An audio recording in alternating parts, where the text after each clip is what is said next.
Hello, അപ്പം എന്നിരിക്കുന്ന നമ്മുടെ greatest of all time എന്ന സിനിമേൻ്റെ 22 ദിവസം വേൾഡ് വൈഡ് കളക്ഷൻ അപ്ഡേറ്റ് ആയിട്ടാണ്. അതിന് പക്ഷേ ഇല്ലാതെ ഇരിക്കുകയാണെങ്കിൽ സബ്സ്ക്രൈബ് ചെയ്യുക സ്റ്റോക്ക് സ്റ്റുഡിയോസ് യൂട്യൂബ് ചാനൽ. സിനിമയുടെ കളക്ഷൻ നോക്കുകയാണെങ്കിൽ തമിഴ്നാട്ടിൽ നിന്ന് മാത്രമായിട്ട് സിനിമ ഇതുവരെയായിട്ട് 22 ദിവസം കൊണ്ട് 213 കോടിയാണ് സിനിമ കളക്ട് ചെയ്തെടുത്തിരിക്കുന്നത്. ഓൾമോസ്റ്റ് 200 കോടി മാത്രം സിനിമ തമിഴ്നാട്ടിൽ നിന്ന് കംപ്ലീറ്റ് ചെയ്തിട്ടുണ്ട്. കർണാടക ഭാഗത്ത് നിന്ന് നോക്കുകയാണെങ്കിൽ ഓൾമോസ്റ്റ് 20 കോടിയുടെ മുകളിലാണ് കാണാൻ സാധിക്കുന്നത്. 27.6 കോടിയാണ് സിനിമ കർണാടക ഭാഗത്ത് നിന്ന് മാത്രം കംപ്ലീറ്റ് ചെയ്തെടുത്തിരിക്കുന്നത്. ആന്ധ്രാപ്രദേശ് ഭാഗത്ത് നിന്ന് ഓൾമോസ്റ്റ് 12.75 കോടിയാണ് സിനിമ കളക്ട് ചെയ്തിരിക്കുന്നത്. കേരളത്തിൽ നിന്ന് വൻപൻ ഡിസാസ്റ്ററാണ് ഗോട്ട് എന്ന സിനിമ നേടിയെടുത്തിരിക്കുന്നത്. വെറും 13.4 കോടി എങ്ങാണ്ടാണ് സിനിമയ്ക്ക് നേടിയെടുക്കാൻ സാധിച്ചിരിക്കുന്നത്. പിന്നെ മറ്റു ഭാഗത്ത് നിന്ന് കൂടി ഓൾമോസ്റ്റ് ഒരു 27.25 കോടിയും കാണാൻ സാധിക്കുന്നുണ്ട്.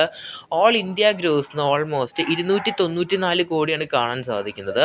ഇനി ഇന്ത്യൻ്റെ പുറത്തെ കളക്ഷൻ നോക്കുകയാണെങ്കിൽ ഓവർസീസ് രാജ്യങ്ങളിൽ നിന്ന് ഓൾമോസ്റ്റ് 18.6 മില്യൺ ഡോളറാണ് കാണാൻ സാധിക്കുന്നത്. ഇന്ത്യൻ മണി നോക്കുകയാണെങ്കിൽ 156 കോടിയാണ് സിനിമ ഇന്ത്യൻ്റെ പുറത്തുനിന്ന് മാത്രം കളക്ട് ചെയ്തെടുത്തിരിക്കുന്നത്.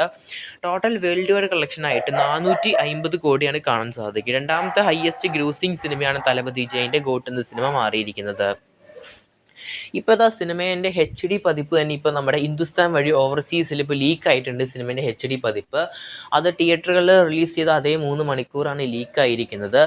അതും അത്യാവശ്യം നല്ല രീതിയിൽ ക്വാളിറ്റി രീതിയിലാണ് സോഷ്യൽ മീഡിയാസ് വഴിയും ഇപ്പോൾ പല രീതിയിൽ റീൽസായിട്ടും ഈവൻ യൂട്യൂബിൽ തന്നെ പല രീതിയിൽ ബാക്ക്ഗ്രൗണ്ട് സ്കോറൊക്കെ ലീക്കായിട്ട് അപ്ലോഡ് ചെയ്യുന്നുണ്ട് പല യൂട്യൂബേഴ്സും ഈവൻ സോഷ്യൽ മീഡിയ പ്ലാറ്റ്ഫോംസിലും. എന്തായാലും സിനിമേൻ്റെ ഒഫീഷ്യലായ OTT റിലീസ് നമ്മുടെ നെറ്റ്ഫ്ലിക്സ് വഴി വരുന്ന ഒക്ടോബർ മാസം സിനിമേൻ്റെ എക്സ്റ്റെൻഡഡ് വേർഷൻ ഉൾപ്പെടെ ആയിട്ടായിരിക്കും പുറത്തിറങ്ങാൻ പോകുന്നത്. ഓൾമോസ്റ്റ് 4 മണിക്കൂർ എടുത്ത് 3 മണിക്കൂറും 40 മിനിറ്റ് എക്സ്ട്രാ ആഡ് ചെയ്യുന്നുണ്ട് സിനിമേൻ്റെ ഡയറക്ടേഴ്സ് കട്ട് ദ ഗോട്ട് എന്ന സിനിമേൻ്റെ. എന്തായാലും അത് കാണാനായിരിക്കും കൂടുതൽ പ്രേക്ഷകർ കാത്തിരിക്കുന്നത് നമ്മുടെ ഗോട്ട് എന്ന സിനിമേൻ്റെ. എന്തായാലും കാത്തിരിക്കാൻ നമുക്ക് സിനിമേൻ്റെ കിടിലൻ കളക്ഷൻ റിപ്പോർട്ടിനായിട്ടും സിനിമേൻ്റെ ഒഫീഷ്യലായി വരുന്ന OTT റിലീസിനായിട്ടും കൂടുതൽ സിനിമ അപ്ഡേറ്റ്സിനായിട്ട് ചാനൽ ഇപ്പോൾ സബ്സ്ക്രൈബ് ചെയ്യുക സ്റ്റോക്ക് സ്റ്റുഡിയോസ് യൂട്യൂബ് ചാനൽ.